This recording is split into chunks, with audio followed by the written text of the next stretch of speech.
Hola y bienvenidos a Aspectos Básicos de la Diabetes, el capítulo de noviembre de la serie de seminarios web nutricionales de Food and Friends.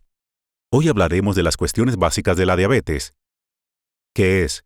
¿Qué efectos tiene? ¿Y cómo podemos controlarla con la nutrición y el estilo de vida adecuados? Para comenzar, debemos definir a qué afección nos referimos. Existen 3 tipos diferentes de diabetes, y todos se caracterizan por altos niveles de azúcar en sangre, a causa de errores en el metabolismo de los carbohidratos. La diabetes gestacional es aquella que se desarrolla durante el embarazo, porque el cuerpo no logra satisfacer la mayor necesidad de insulina, mientras produce muchas otras hormonas a la vez.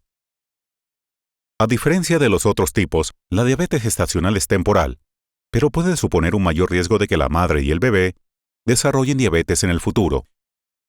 La diabetes tipo 1 es una afección autoinmune en la que el cuerpo no logra producir insulina. Esta clase de diabetes no se desarrolla por la dieta ni el estilo de vida, sino por una combinación de factores genéticos y ambientales, y por lo general se desarrolla en etapas tempranas de la vida. Por último, la diabetes tipo 2, la más común, se debe a una mayor resistencia a la insulina entre las células del cuerpo, y suele desarrollarse más adelante en la vida. Nos centramos mayormente en la diabetes tipo 2, pero gran parte de la información de esta presentación se puede aplicar a las 3 clases. Además de comprender los tipos de diabetes, también es importante entender algunos términos básicos relacionados con la diabetes antes de profundizar. La insulina, que mencioné en la última diapositiva, es la hormona responsable de reducir el azúcar en sangre del cuerpo. Las hormonas actúan como mensajeros químicos, y la insulina indica a las células del cuerpo que extraigan el azúcar del torrente sanguíneo para utilizarlo y obtener energía. Si el cuerpo no tiene suficiente insulina, o si las células no captan el mensaje, el cuerpo desarrolla resistencia a la insulina. No se recibe el mensaje y el azúcar permanece en la sangre, lo que produce niveles elevados.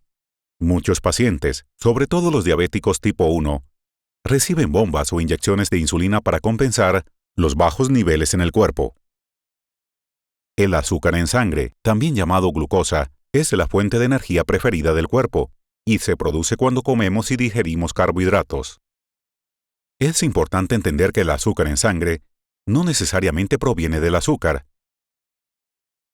Si bien los dulces contienen carbohidratos, el cuerpo también descompone el almidón de frutas, granos, pastas, panes y muchos otros alimentos para formar glucosa. Los carbohidratos son un componente que se encuentra en muchas clases diferentes de alimentos, y existen 3 tipos. Los azúcares son los más sencillos y fáciles de digerir, y suelen tener un sabor dulce. Se encuentran naturalmente en alimentos como las frutas, los lácteos y la miel, así como en alimentos preparados con azúcar añadido. Los almidones, básicamente, son cadenas largas de azúcares conectados, y se encuentran principalmente en granos, y en vegetales almidonados como las papas. Por último, la fibra es un tipo de carbohidrato que el cuerpo no puede digerir ni convertir en azúcar, pero esta puede ayudar con la función intestinal, la salud cardíaca y el mantenimiento del azúcar en sangre. Recuerden que los carbohidratos no son el enemigo, pero es importante elegir buenas fuentes y comerlos en cantidades adecuadas. Como tema final, antes de hablar sobre el control, vale la pena mencionar por qué es importante regular el azúcar en sangre. Las fluctuaciones en el azúcar en sangre pueden causar molestias cotidianas, como dolores de cabeza, náuseas, fatiga y deshidratación. Pero la verdadera preocupación se relaciona con los niveles de azúcar en sangre altos a largo plazo.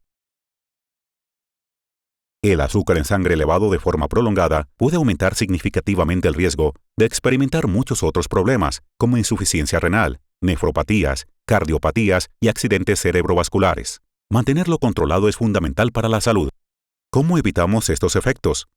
Manteniendo estables y bajos los niveles de azúcar en sangre. Por supuesto que los niveles bajos dependen de cuándo hagamos la medición. Si comieron carbohidratos hace poco, el azúcar estará más alto que si ha pasado un tiempo desde su última comida.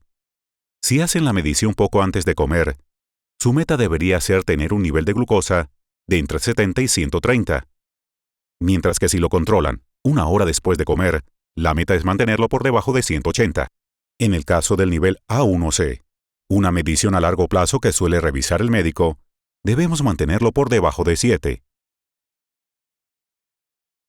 La mejor manera de mantener todas estas mediciones en un nivel saludable es eligiendo las fuentes correctas de carbohidratos y comiéndolos en cantidades adecuadas. Como regla general, debemos comer una pequeña cantidad de carbohidratos en cada comida, en lugar de omitirlos en algunas comidas y comerlos en exceso en otras. Para la mayoría de la gente, comer aproximadamente entre 45 y 60 gramos de carbohidratos en cada comida es una buena meta, pero no es necesario ser tan específico para realizar un control adecuado de las porciones. Una de las mejores formas de fraccionar los carbohidratos sin tener que hacer cálculos es el método del plato.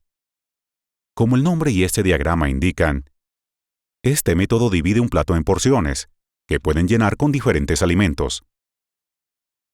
La porción más grande del plato, que ocupa casi la mitad, está llena de vegetales no almidonados. Estos aportan mucha fibra, con muy pocos carbohidratos digeribles, y básicamente son alimentos sin restricciones, ya que pueden comer casi todos los que quieran sin que afecten demasiado el azúcar en sangre. La otra mitad del plato se divide en dos. Uno de estos cuartos está lleno de alimentos con carbohidratos, como el arroz, las papas, las pastas o el pan. Y el otro cuarto contiene alimentos con proteínas, como el pollo o el pescado. A un lado, también pueden tener algunas otras fuentes de carbohidratos, como frutas o lácteos. Ahora hablemos de algunas opciones adecuadas para cada sección. En el caso de los vegetales no almidonados, la lista de opciones es muy larga e incluye verduras de hoja, lechuga, pimientos, hongos, cebolla, espárragos, calabazas de verano y la familia del repollo, entre muchas otras opciones. Pueden combinar esto según lo deseen, pero intenten que haya muchas clases y colores diferentes. Para las proteínas, la mayoría de las proteínas de origen animal contienen muy pocos carbohidratos. Optar por carnes magras y mariscos más seguido que por carnes rojas grasas puede ser beneficioso para la salud en general, pero por lo general esa elección no afecta específicamente el azúcar en sangre. Es importante prestar atención a las proteínas de origen vegetal, ya que los alimentos como los frijoles, las lentejas y el tofu contienen carbohidratos, además de proteínas y fibra, así que pueden reemplazar una de las fuentes de carbohidratos, además de formar parte de la porción de proteínas. Sin embargo, no dejen de comer estos alimentos, ya que las dietas a base de vegetales se han relacionado con niveles reducidos de A1C, pero ténganlo en cuenta. Al elegir carbohidratos, una de las principales consideraciones debe ser el contenido de fibra. Por esto los vegetales almidonados, como el maíz, los guisantes y las papas de toda clase, pueden ser excelentes opciones.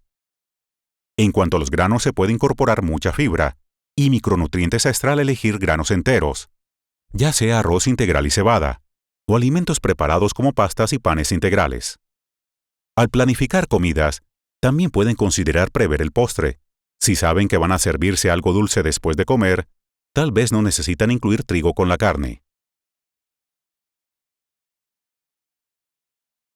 Para las frutas, elijan frutas enteras en lugar de jugos. Las frutas con cáscara o piel comestible son la mejor opción, ya que tienen mayor contenido de fibra. Algunas frutas altas en azúcar, como las bananas o las uvas, deben comerse con moderación, pero ninguna está prohibida. Con respecto a los lácteos, una buena regla de oro es que, mientras menos leche tenga el producto, menos azúcar tiene. Los quesos duros como el parmesano tienen muy pocos carbohidratos. Los quesos blandos tienen un poco más, y la leche tiene la mayor cantidad.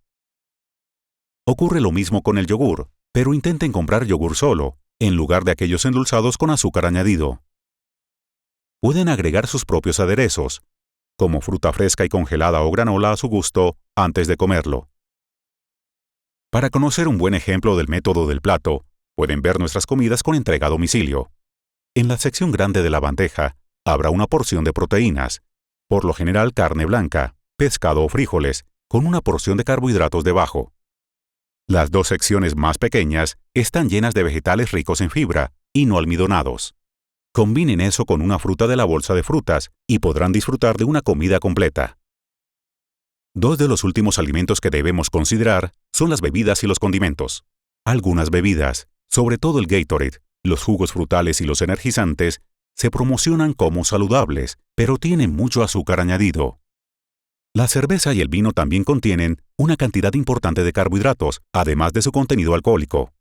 Asegúrense de revisar la etiqueta al comprar e intenten evitar beber azúcares cuando sea posible. Por último, muchos condimentos tienen una cantidad sorprendente de azúcar, incluso algunos que quizá no tengan un sabor muy dulce. Entre algunos ejemplos incluye el ketchup, la salsa barbacoa, la mostaza con miel e incluso la salsa. No es necesario evitar estos condimentos, pero revisen las etiquetas al comprar y considere mojar el alimento en el condimento en lugar de untar una gran cantidad en la comida para empezar. Además de los alimentos, otra manera de controlar el azúcar en sangre es haciendo ejercicio. Esto no significa ir al gimnasio 2 veces al día, levantar 300 libras, ni correr una maratón. Se ha descubierto que todas las formas de ejercicio ayudan a moderar el azúcar en sangre, así que intenten buscar algo que les divierta. Caminar, correr, nadar, practicar yoga, bailar, levantar pesas, hacer deportes e incluso simplemente subir y bajar las escaleras o hacer tareas domésticas, todo cuenta como ejercicio. Lo importante es hacerlo de manera constante. Simplemente media hora de movimiento intencional por día puede contribuir a que se mantengan saludables y se sientan bien. Muchas gracias por ver hoy esta introducción al control de la diabetes. Espero escucharlos en la sesión de preguntas y respuestas del 30 de noviembre. Como siempre, comuníquense con su nutricionista si tienen alguna pregunta o desean obtener más información sobre un control del azúcar en sangre complejo o más personalizado. Hasta la próxima. Coman bien y manténganse saludables.